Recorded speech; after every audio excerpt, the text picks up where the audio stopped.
एक बार की बात है, एक दूर के राज्य में एक राजा और उसके 3 बेटियां रहती थी। वो तीनों अच्छे और सुंदर लड़कियां होने के नाते, लेकिन एक दिन उन्होंने यह परीक्षा करने की फैसला किया कि वे तीनों उनसे कितना प्यार करते थे। राजा ने अपने बेटियों को उसके चारों ओर इकट्ठा किया और उन सब से एक ही सवाल पूछा, मेरे लड़कियां, मैं आप सभी से एक प्रश्न पूछता हूँ, क्या आप सभी मुझे सच जवाब देने का वादा करते हैं? ये क्या है पापा, हम वादा करते हैं। आप सब मुझसे कितना प्यार करते हैं? ओह पिता, मैं आपसे उतना ही प्यार करती हूँ जितना कि दुनिया में सभी हीरो और मानिक। क्या एक उत्कृष्ट उत्तर है मेरी लड़की। प्रिय पिता, मैं आपसे उतना ही प्यार करती हूँ जितना कि दुनिया में सभी सोना और चांदी। अद्भुत बेटा। राजा बहुत प्रसन्न लग रहा था और फिर सबसे छोटी बेटी की बारी थी। मेरे पिता और राजा, मैं आपसे उतना ही प्यार करती हूँ जितना कि दुनिया में सभी नमक। राजा उसके उत्तर से बहुत आश्चर्यचकित हुआ और थोड़ा भौंका। क्या कहा तुमने? मुझे लगता है कि मैंने तुमको ठीक से नहीं सुना। मैंने कहा कि मैं आपसे उतना ही प्यार करती हूँ जितना कि नमक से। तुम्हारी इतनी हिम्मत कैसी हुई ये कहने का? तुम्हारी बहनें मुझे हीरे और सोने से भी ज्यादा प्यार करते हैं और तुम मुझे नमक जितना प्यार करती हो। इस राज्य को अभी छोड़ के जाओ और कभी वापस मत आना। छोटी राजकुमारी बहुत दूर भाग गई और जंगल में छिप गई, लेकिन वह जल्द ही बहुत थक गई। वह एक जगह पर बैठ गई और रोना शुरू कर दिया। जब एक राजकुमार जो वहाँ से गुजर रहा था ने उसे सुना। जैसे ही उसने सुंदर राजकुमारी को देखा, युवा राजकुमार को उसके साथ प्यार हो गया। राजकुमार उसे अपने महल में ले गया और जल्द ही उससे शादी करने के लिए कहा था। युवा राजकुमारी ने उससे कहा कि वह केवल उससे शादी करेगी यदि उसके पिता राजा शादी में आए। दुख की बात है कि मेरे पिता मुझसे नाराज हैं और मुझसे कहा है कि मैं उनके राज्य में कभी नहीं लौटूं। चिंता मत करो मेरे प्रिय राजकुमारी, मैं उन्हें हमारी शादी का निमंत्रण भेजूंगा और जब वह आएंगे तो हम उन्हें एक सबक सिखाएंगे। राजकुमार ने तुरंत राजा को शादी का निमंत्रण भेजा, लेकिन चतुर राजकुमार ने यह नहीं लिखा कि वह राजा के सबसे छोटी बेटी से शादी कर रहा था। और जब शादी का दिन आया तो राजा वहां पहुंचे। वह युवा राजकुमार के बगल में सम्मान के स्थान पर भोज के मेज पर बैठ गया। फिर उन्हें एक भोजन परोसा गया जो बिल्कुल स्वादिष्ट लग रहा था, लेकिन जब राजा उसे चखने आए तो वह फफक कर रो पड़ा। इस भोजन में नमक नहीं है, मैं इसे नहीं खा सकता। एक ही बार घूंघट पहने एक व्यक्ति ने उन्हें नमक लाकर दिया और कहा, ये लीजिए मेरे राजा, मुझे उम्मीद है कि भोजन अब बेहतर स्वाद होगा। राजा ने तुरंत उसकी आवाज पहचान ली और राजा ने अपनी सबसे छोटी बेटी को देखा। वह एक बार में समझ गए कि राजकुमार और राजकुमारी उसे क्या सिखाना चाहते थे। उसने जो किया उससे शर्मिंदा होकर राजा ने अपनी बेटी से माफी मांगी। राजकुमारी खुशी में चिल्लाई, ओह मेरे पिता, मैंने आपको माफ कर दिया है और मैं आपको दिल से प्यार करती हूँ। उन्होंने एक दूसरे को गले लगाया और राजा, राजकुमार और राजकुमारी खुशी खुशी रहते हैं। एक लंबे समय से पहले एक राजा रहता था जो एक काला जादू के कारण बहुत बीमार पड़ गया था। केवल एक चीज थी जो उसे बचा सकती थी। वो कैसे है? ये एक बहुत प्रभावशाली जादू है और इस जादू के लिए केवल एक दवा है। हमें खरगोश के बूर से मिट्टी चाहिए। बूर कम से कम 10 साल पुराना होना चाहिए और हमें 3 दिनों के भीतर मिट्टी की जरूरत है। राजकुमार ने बहुत ढूंढा, लेकिन एक भी खरगोश नहीं दिखाई दी थी। अचानक एक दिन एक खरगोश ने उनका रास्ता काटा।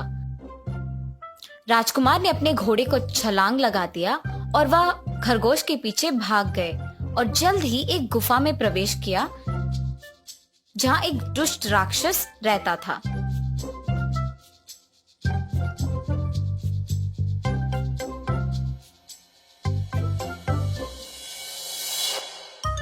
उस राक्षस ने राजकुमार को एक बक्से में रखा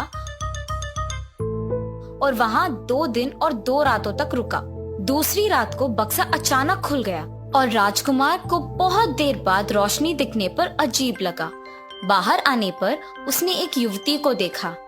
उससे देखकर राजकुमार को लगा कि उससे ज्यादा चमकती हुई खूबसूरत कन्या उसने कभी नहीं देखा है। मैं वही खरगोश हूँ जिसका आपने उस दिन पीछा किया था। उस राक्षस ने मुझे ऐसा मुग्ध कर दिया कि मैं दिन में एक खरगोश बन जाती हूँ और रात में अपने असली रूप में बदल जाती हूँ। जल्दी, वो राक्षस अभी बाहर है, उसके वापस आने से पहले यहाँ से भाग जाओ। और ये लो, 10 साल पुराना खरगोश के बूर की मिट्टी है, तुम्हारे पिता के लिए, उन्हें बचाओ। बहुत बहुत धन्यवाद राजकुमारी। आप ये बताओ मैं आपका एहसान कैसे लौटाऊं? अभी के लिए यहाँ से बच जाओ। जब तुम्हारे पिताजी ठीक हो जाएंगे तो बाहर जाओ और दुनिया में घूमो। आपको मेरी मदद करने का एक तरीका मिल जाएगा। राजकुमार ने जैसे कहा गया था वैसे ही किया। उन्होंने महल में जाकर अपने पिताजी की जान बचाई और फिर दुनिया की सैर की, लेकिन एक साधारण युवा के रूप में, बल्कि एक राजकुमार की तरह नहीं। अपने कारनामों के दौरान उनकी मुलाकात एक मछुआरे से हुई जिसने उन्हें मछली पकड़ने के व्यापार को सिखाने के लिए नौकरी की पेशकश की। राजकुमार को काम करने के बाद मछुआरे ने प्रसन्न होकर उसे एक जादुई जाल भेंट किया जो किसी भी मछली को पकड़ने के लिए पर्याप्त मजबूत था। और इसलिए राजकुमार तब तक आगे बढ़ा जब तक वो एक नई राज्य में नहीं पहुंच गया। वहाँ की महल रात में 1000 चमकदार रोशनी से चमकता रहा। उसने एक राहगीर से इसके बारे में पूछा। महल को हर रात इस तरह सजाया जाता है। राजा एक गर्वित पिता के रूप में हमारी राजकुमारी की सुंदरता का जश्न मनाते हैं और राजा तब सभी को चुनौती देता है कि वह उसे एक ऐसी महिला के बारे में बताए जो अपनी बेटी से ज्यादा चमकती है। हमारी राजकुमारी की तुलना में अधिक खूबसूरत युवती के खबर के साथ कोई भी कभी नहीं आया। लेकिन सुंदरता पर इतना जोर क्यों?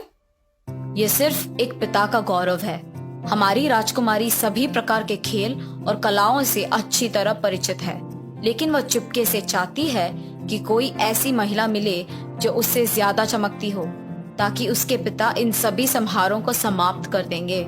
उसे ये सब बहुत शर्मानक लगता है। शायद मैं इसके साथ मदद कर सकता हूँ। तो राजकुमार राजा के दरबार में गया और उसे बताया कि उसे एक राजकुमारी के बारे में पता है जो सूरज से भी तेज चमकती है। बहुत अच्छा, मैं तुम्हें 1 सप्ताह दूंगा। उसे अदालत में आने दो, लेकिन अगर आप ऐसा करने में असफल रहे तो आपको दंडित किया जाएगा।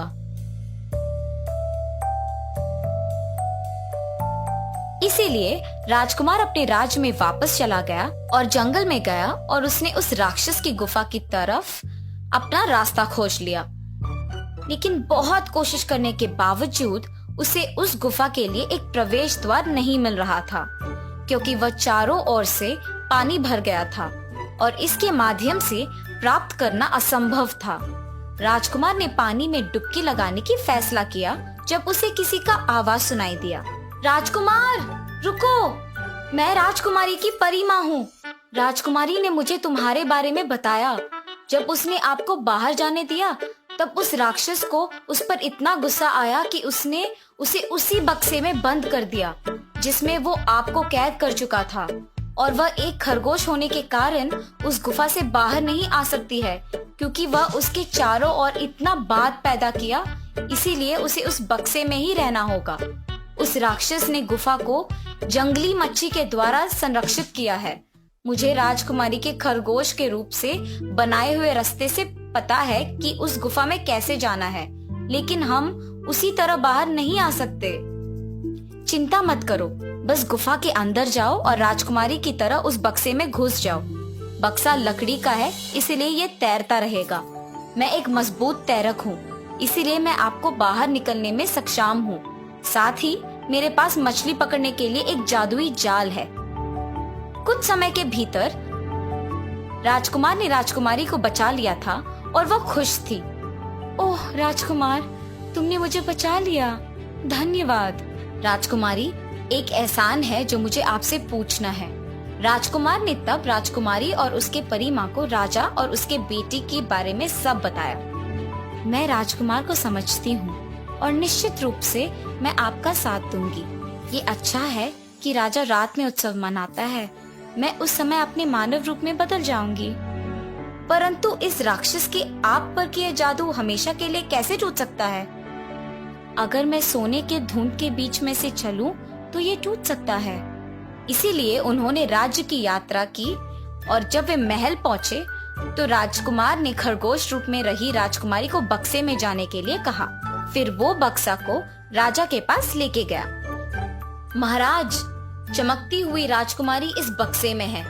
क्या आपके कोषाध्यक्ष मुझे कुछ सोने के धूल दे सकते हैं? धूल को पाइपों में डाला जाना चाहिए ताकि वो एक सुनहरे धुंध की तरह ऊपर उठ जाए। गार्ड ने वैसा ही किया जैसा कि राजकुमार ने कहा था और जब धुंध काफी मोटी थी तो परिमा ने बक्से को खोल दिया और राजकुमारी बक्से से बाहर आ गई और उसका अभिशाप आखिरकार टूट गया। पूरा दरबार उसकी आप पर सुंदरता से मंत्रमुग्ध होकर बैठ गया। राजकुमारी अब वास्तव में दुनिया के सबसे चमकती महिला है।